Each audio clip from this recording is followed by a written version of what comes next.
तो इस वीडियो में हम चैप्टर 2 बायोलॉजिकल क्लासिफिकेशन का इंट्रोडक्शन कंप्लीट करने वाले हैं हम लोग। इस इंट्रोडक्शन के बाद नेक्स्ट टॉपिक जो है हम स्टार्ट करेंगे। फिलहाल इंट्रोडक्शन में हमारा क्या होगा, तो साइंटिस्ट का नाम होगा, किस साइंटिस्ट ने किस चीज को क्लासिफाई किया गया है, क्या कैरेक्टर देखकर क्लासिफाई किया गया है, ये सारी चीजें हम इंट्रोडक्शन में कंप्लीट करने वाले हैं। तो इंट्रोडक्शन स्टार्ट करते हैं। जैसे कि फर्स्ट साइंटिस्ट है एरिस्टोटल। एरिस्टोटल को जो है बायोलॉजी और जूलॉजी का फादर बोला जाता है। एरिस्टोटल ने लिविंग ऑर्गेनिज्म को कैसे बांटा, इन्होंने बताया कि दो लिविंग ऑर्गेनिज्म है हमारे वर्ल्ड पे, एक आपका प्लांट है और दूसरा क्या है, एनिमल है। वर्ल्ड में दो लिविंग ऑर्गेनिज्म प्रेजेंट है, प्लांट है और एनिमल है। प्लांट में हर तरीके के प्लांट, जितना आप प्लांट सोच सकते हो, बड़े छोटे, फूल वाले, ना फूल वाले, वो सारे प्लांट में आ जाएंगे। एनिमल में जो छोटे एनिमल है वो, जो पानी में रहने वाले वो, ह्यूमन है वो, मतलब जितने एनिमल सारे होते हैं वो एनिमल। बस दो तरीके से एरिस्टोटल ने लिविंग ऑर्गेनिज्म को क्लासिफाई किया था। अब ये किस बेस पे क्लासिफाई किए थे, तो मॉर्फोलॉजिकल कैरेक्टर को देखकर। मतलब मॉर्फोलॉजी का मतलब होता है जब आप किसी चीज को देखकर स्टडी करते हैं। अगर मैंने बोला कि आप एक ह्यूमन को देखो और ह्यूमन में आप क्या क्या देख रहे हो ये मुझे बताओ, तो आप क्या बोलोगे? एक ह्यूमन को देखने के बाद मुझे ये पता चल रहा है कि एक ह्यूमन के पास हाथ होता है, पैर होता है, नाक होता है, आंख होता है, कान होता है।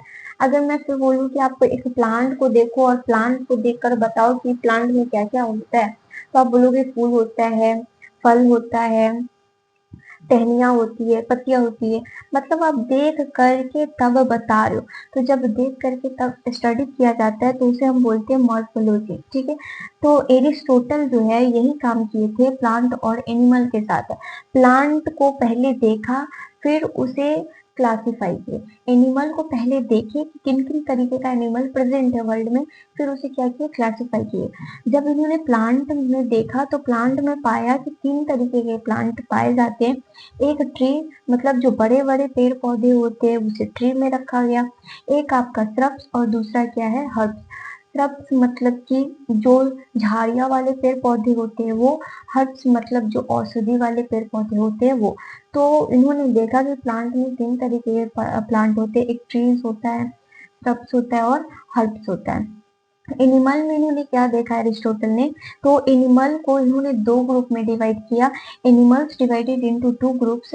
वैसे एनिमल जिनमें रेड ब्लड आपका प्रेजेंट है और वैसे एनिमल जिनमें रेड ब्लड प्रेजेंट नहीं है। ये जो है ना, एरिस्टोटल ने क्या किया था, लिविंग ऑर्गेनिज्म का क्लासिफाई किया था। सिंपल है, ज्यादा टफ नहीं है। है क्या, तो पहली बात तो आपका एरिस्टोटल जो है बायोलॉजी और जूलॉजी दोनों के ही फादर हैं। एरिस्टोटल जो है प्लांट और एनिमल का क्लासिफाई किया। क्लासिफाई किस तरीके से किया, किस बेस पे किया, तो मॉर्फोलॉजिकल कैरेक्टर के बेस पे किया।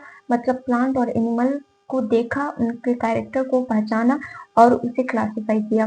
प्लांट में उन्होंने कितनी तरीके के प्लांट देखे, तो तीन तरीके के, ट्रीज, श्रब्स और हर्ब्स।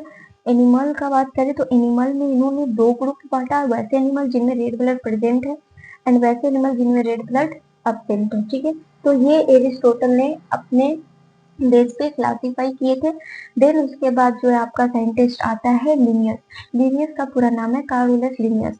कारोलस लिनियस जब आए तो उन्होंने भी दो किंगडम क्लासिफिकेशन दिया, जिसमें प्लांटी किंगडम आता है एंड एनिमेलिया किंगडम आता है। लेकिन ये बात जानना जरूरी होता है कि कारोलस लिनियस जो ये प्लांटी किंगडम और एनिमेलिया किंगडम दिया है, ठीक है, ये क्लासिफिकेशन बाद में हो जाता है इनका फेल।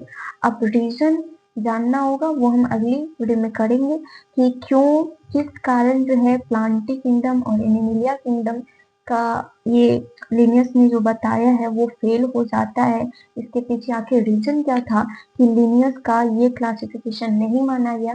टू किंगडम क्लासिफिकेशन के बाद आता है थ्री क्लासिफिकेशन। अब थ्री क्लासिफिकेशन क्यों आया, तो वो इसी के लिए आया क्योंकि लिनियस ने क्लासिफाई सही तरीके से किया था लेकिन उसमें कुछ मिस्टेकें क्या थी, प्रेजेंट थी।